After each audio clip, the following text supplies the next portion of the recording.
Assalamualaikum warahmatullahi wabarakatuh. Jumpa dengan saya pada mata kuliah riset operasional. Nah, untuk semester ini pada pertemuan pertama ini saya akan menjelaskan secara garis besar materi-materi apa saja yang akan kita pelajari selama satu semester ke depan. Nah, yang pertama yang akan saya jelaskan secara garis besar ya. Yang pertama itu linear programming.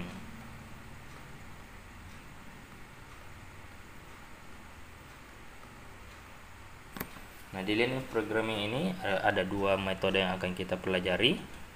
Metode yang pertama adalah metode grafik. Yang kedua adalah metode simplex.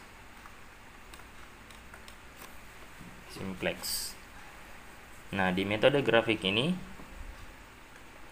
ada dua kasus yang akan kita pelajari. Kasus pertama adalah kasus maksimum, kemudian kedua adalah kasus minimum. Begitu pula pada metode metode simplex ada dua kasus juga, kasus maksimum, kemudian kasus minimum.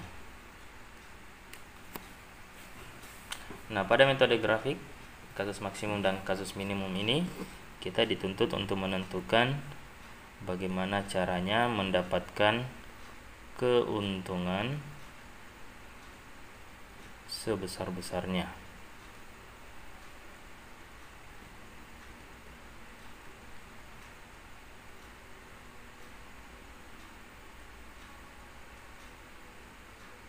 Nah, keuntungan sebesar-besarnya ini kalau kita membahas tentang kasus maksimum.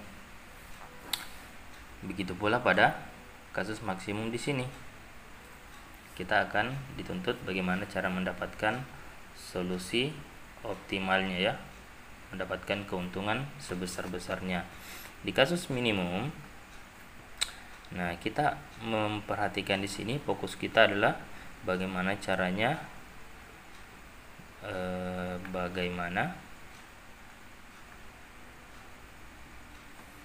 memberikan solusi agar pengeluaran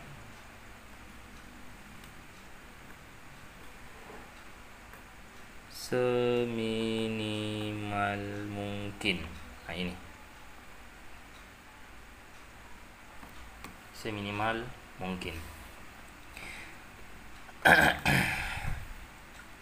Nah, untuk kasus maksimum di sini pada metode simplex, nah sama,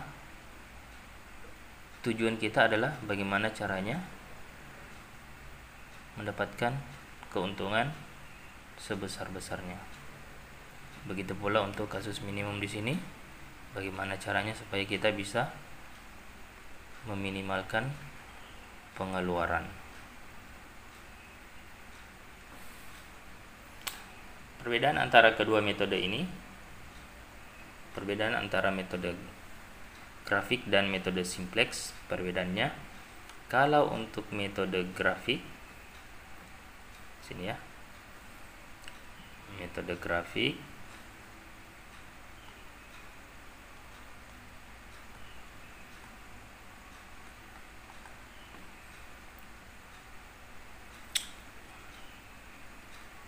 metode simplex.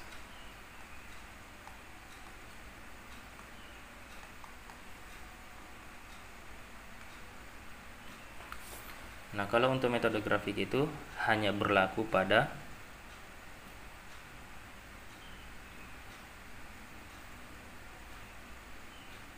maksimal 2 variabel.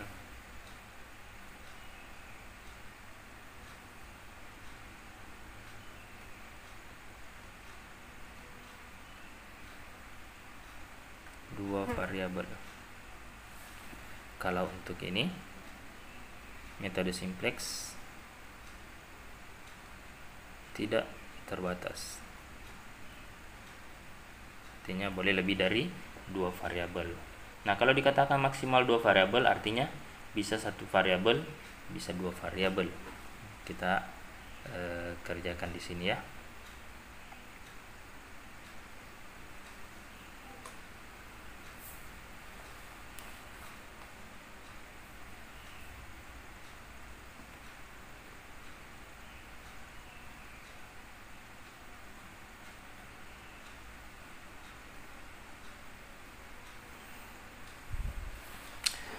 Nah, untuk metode grafik dan metode simplex itu perbedaannya. Yang pertama itu dilihat pada variabel yang digunakan. Kalau untuk metode grafik, dia hanya menggunakan dua variabel ya. Dua variabel. Misalnya variabel X1 dan X2, atau bisa kita gunakan X dan Y. Nah, kalau untuk di sini lebih dari atau sama dengan 2 variabel. Lebih dari atau sama dengan 2 variabel. Bisa kita gunakan X1 dan X2, bisa juga X1, X2, X3.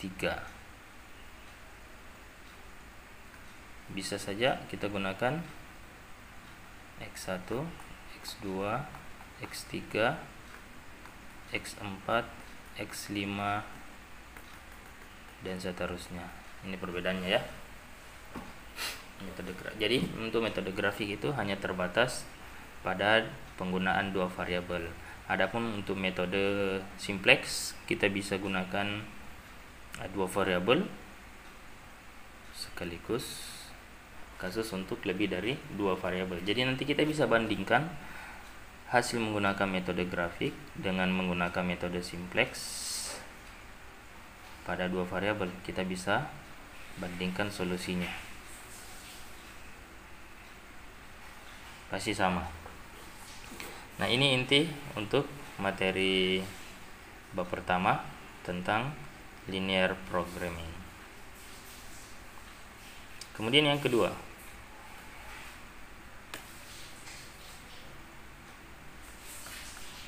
kita akan belajar tentang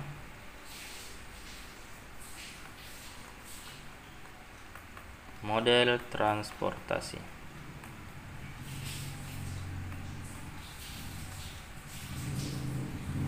Ya, model transportasi atau masalah transportasi. Nah, di model transportasi ini kita akan belajar 4 metode. Ada 4 metode yang akan kita pelajari di sini. Metode yang pertama yaitu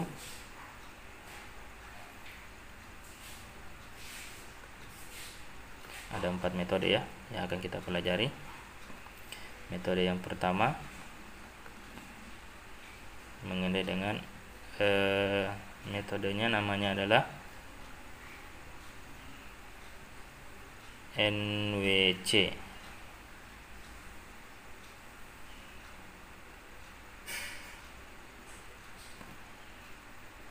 atau biasa dikenal dengan istilah NWCR. Nah, itu ya, NWC atau NWCR. Ini adalah singkatan dari North West Corner Rule, NWC atau NWCR, Northwest Corner Rule. Kemudian yang kedua dikenal dengan istilahnya LC atau less cost, biasa dikenal dengan istilah metode minimum cost. Yang ketiga dikenal dengan metode FAM, singkatan dari Vogel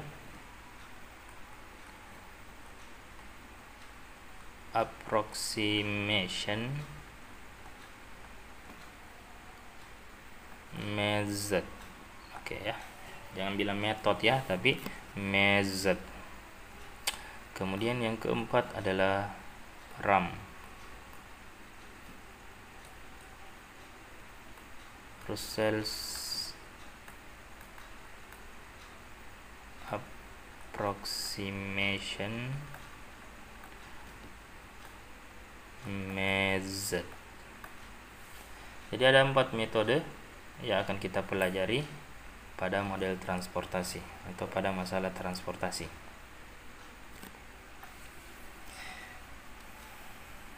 Nah, inti dari sini bagaimana caranya mendapatkan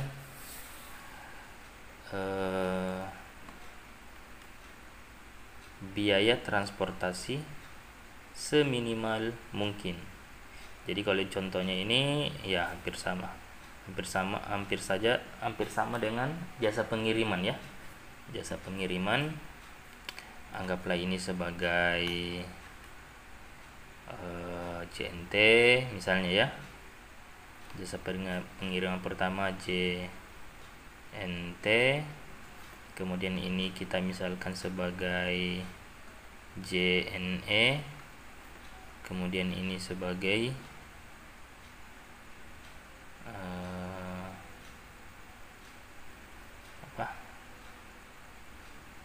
Tiki, kemudian ini sebagai pos. Nah, semua ini adalah jasa pengiriman yang biasa kita gunakan ya, kalau kita mau mengirim barang dari satu daerah ke daerah yang lainnya, atau kalau kita biasa belanja online shop ya, biasa kita menggunakan jasa pengiriman ini.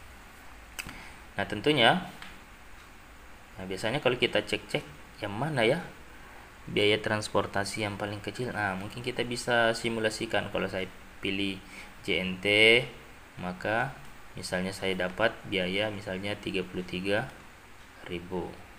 Oh, kalau saya pakai JNE misalnya ya, misal saja misalnya saya dapat 30.000. Misalnya ada Tiki, misalnya Tiki, oh saya dapat 35.000. Misalnya pos, oh saya pakai pos, misalnya nilai yang saya dapat adalah sama, misalnya 33.000. Nah, tentunya untuk menghemat biaya transportasi ya pasti kita memilih biaya transportasi yang paling kecil. Yang paling kecil di sini ya, ingat ini hanya pemisalan saja, ya pasti kita pilih 30.000. Nah, seperti itu ya. Nah, ada lagi mungkin potongan biaya ya. Kalau misalkan biasa belanja di Shopee misalnya atau Tokopedia, ya biasanya kan ada diskon ya, ada potongan biaya pengiriman kalau misalkan kita beli. Nah, kita bisa memanfaatkan nanti di situ. Nah, untuk memanfaatkan itu ya ada metode yang akan kita kenal juga. Nah, kalau untuk yang 4 metode ini dinamakan sebagai metode awal. Nah, kalau metode akhirnya itu untuk metode pengoptimalan ada 2 metode. Yang pertama metode akhir ini ya.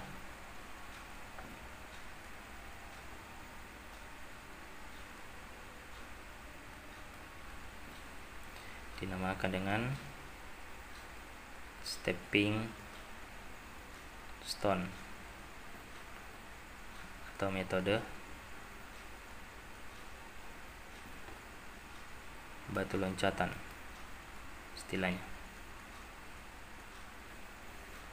Kemudian dinamakan dengan metode yang kedua adalah MODI, biasa dikenal juga dengan modified, singkatan dari ini ya, modified distribution. Nah, anggaplah ini potongan. Nah, stepping stone dengan modified distribution. Nah, setelah jadi ini dua metode ini bisa kita kombinasikan dengan keempat metode di atas. Jadinya ada 8 kombinasi nanti di sini. NWC, LC, FAM, RAM. Jadi kita bisa kombinasikan dengan stepping stone SS ya. Oke. Kemudian bisa juga NWCR ya, sama LC, FAM, RAM. Kita kombinasikan dengan MODI. Kita optimalkan ya, kita pakai voucher gratisnya atau diskonnya ya. Nah, setelah kita gunakan stepping stone dengan MODI, maka dia akan menuju ke satu solusi yang sama, dinamakan sebagai solusi optimal. Jadi nilainya itu akan sama semua nanti pada saat kita menggunakan metode akhirnya. Kita kombinasikan dengan stepping stone dan MODI. Jadi dari angka-angka ini 33.000, 30.000, 35, 33, maka dia akan menuju ke biaya optimal. Dalam hal ini biaya transportasi paling kecil. Dari ini dia akan menuju ke solusi optimal dan hasilnya pun semuanya akan sama. Paling kecil ya. Ya, yang jelas bisa saja ini yang paling kecil 30.000, bisa saja 30.000-nya yang paling kecil, atau bisa lebih kecil dari 30.000. Mungkin kita dapat di sini 25.000. Nah, seperti itu. Setelah kita kombinasikan dengan stepping stone dan MODI, dia akan menuju ke solusi optimal. Nah, itu inti dari materi kedua yang akan kita pelajari. Selanjutnya yang ketiga,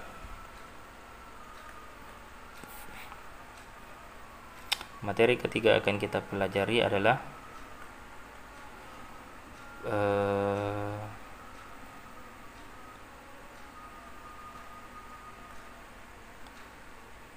project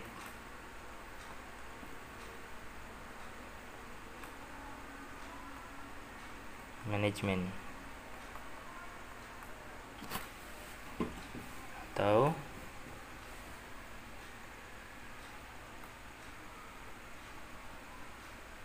manajemen proyek ya. Nah, kalau untuk di manajemen proyek di sini bagaimana caranya kita ya, intinya di sini adalah penggunaan waktu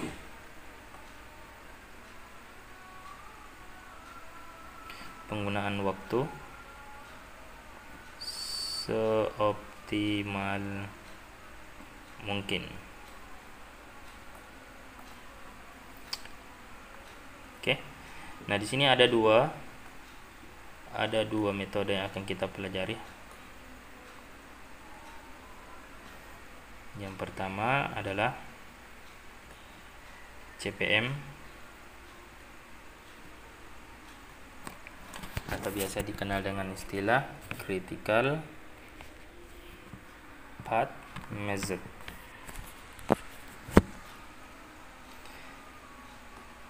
Critical path method.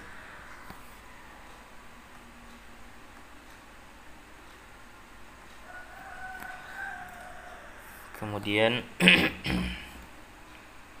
yang kedua adalah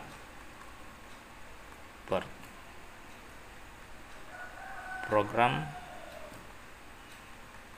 evaluation review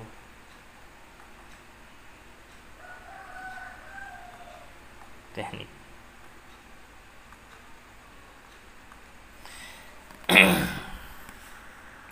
Nah, inti dari materi ini bagaimana caranya menemukan waktu paling cepat ya dalam menyelesaikan suatu aktivitas. Kalau misalkan kita mau kerjakan proyek membangun rumah misalnya ya, membangun rumah ya, normalnya kita bisa gunakan waktu misalnya 6 bulan, tapi kalau menggunakan metode ini dari 6 bulan bisa menjadi 3 bulan ya, misalnya dari 6 bulan bisa menjadi 3 bulan atau dari 2 tahun. Yang jelas kita bisa optimalkan lebih cepat dari 2 tahun, misalnya 1,5 tahun. Nah, seperti itu ya, 1,5 tahun atau mungkin 1 tahun. Yang jelas bagaimana caranya mengoptimalkan waktu di sini.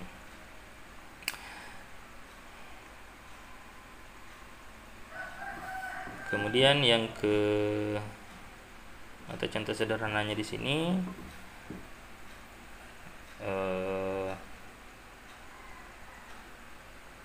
atau nantilah contohnya.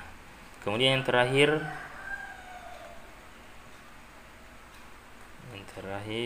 adalah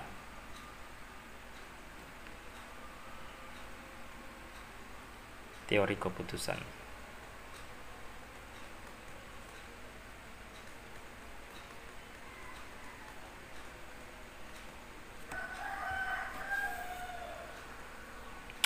Nah, di teori keputusan di sini kita akan belajar satu metode dinamakan metode Hungarian.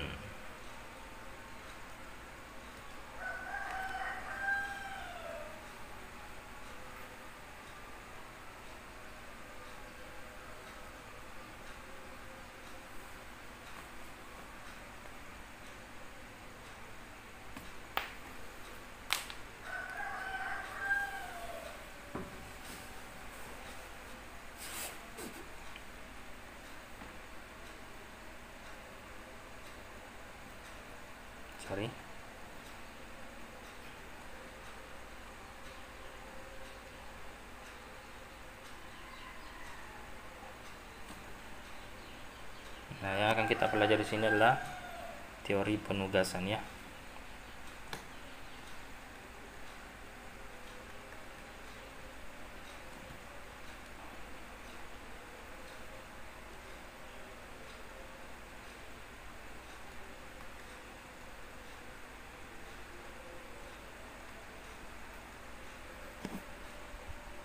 Nah, di metode penugasan ini kita cuma mempelajari satu metode yang itu tadi ya, metode Hungarian. Nah, di sini inti dari metode Hungarian ini